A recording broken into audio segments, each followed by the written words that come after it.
एक आदमी एक गधा लेके जा रहा था, बादशाह की नज़र पड़ गई तो बुलाया, इधर आ, कहाँ जा रहा? तो गधा वाला बोला कि हुजूर ये गधा को बेचने जा रहे हैं। बोला इतना कमज़ोर कर दिया गधा को, चारा उरा दाना उना घास उस नहीं खिलाता है। बोला हुजूर इसके अंदर इतनी खूबी है ना, ये खूबी की वजह से कमज़ोर हो गया है। बोला क्या खूबी है?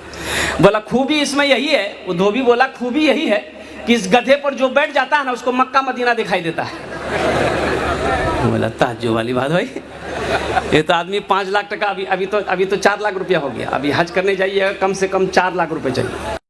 बादशाह बोला कि लोग हज करने जाते हैं 3 लाख रुपए खर्चा करके, तब वो मक्का मदीना देख के आता है, और तुम कह रहे हो गधा में बैठ जाके मक्का मदीना दिखाई देगा।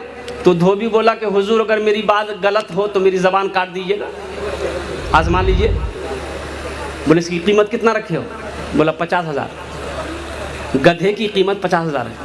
तो बादशाह बोला अगर बात तुम्हारी पक्की सच्ची निकली तो इस गधे को हम खरीद लेंगे, हम रोज़ाना गधे में बैठेंगे मक्का मदीना देख लेंगे। बोला आजमाइए। तो बादशाह बोला पहले मेरा वजीर आजमाएगा। वजीर को बोला इधर आओ, गधे पे चढ़ो तो देखो तो मक्का मदीना दिखाई दे रहा है। तो वजीर जब चढ़ने लगा तो ये धोबी रोका गधा वाला, रुकी।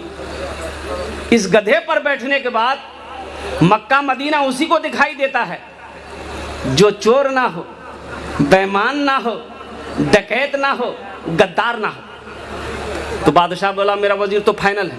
बोला बैठाइए। तो वजीर बैठा तो दाएं देखा, बाएं देखा, आगे देखा, पीछे देखा, ऊपर देखा, नीचे देखा, कुछ नहीं दिखाई दे रहा उसको। तो बादशाह बोला कि अरे क्या देख रहा है? तो वजीर दिले दिल सोचा कि अगर हम बोल देंगे कि कुछ नहीं देख रहे हम तो बादशाह बोलेगा कि बहुत बड़का चोर है जो हम हइये हैं, हम करें तो क्या करें, बड़का बेईमान निकलेगा, बादशाह की नज़र में गिर जाएंगे हम। बादशाह पूछ रहा करे अल्लाह का बंदा क्या देख रहा बोलना। तो बोला हुजूर मत पूछिए हमको, हम क्या देख रहे वो हम समझ रहे हैं। अरे क्या देख रहा है? तो बोलोगे सही, बताओ तो सही, हमको भी ना देखना है। तो बादशाह बोला हुजूर हम क्या बताएं, हम क्या देख रहे हैं, ये मक्का चमक रहा है, वो मदीना चमक रहा है। बोला जल्दी उतरो, हमको भी देखना। बादशाह भी गधे में बैठा, आगे पीछे दाएं बाएं ऊपर नीचे सब देखा। बादशाह तो देख रहा है भैया तो कुछ दिखाई नहीं दे रहा। अब वजीर पूछ रहा कि हुजूर क्या दिखाई दे रहा है? बोला तुम चुपचाप रहो। बादशाह सोचा कि वजीर को मक्का मदीना दिखाई दिया, हम बोलेंगे हमको दिखाई नहीं दिया है तो ये हजारों लोग बोलेगा इसका मतलब सबसे बड़का बेईमान ये बादशाह ही है। बादशाह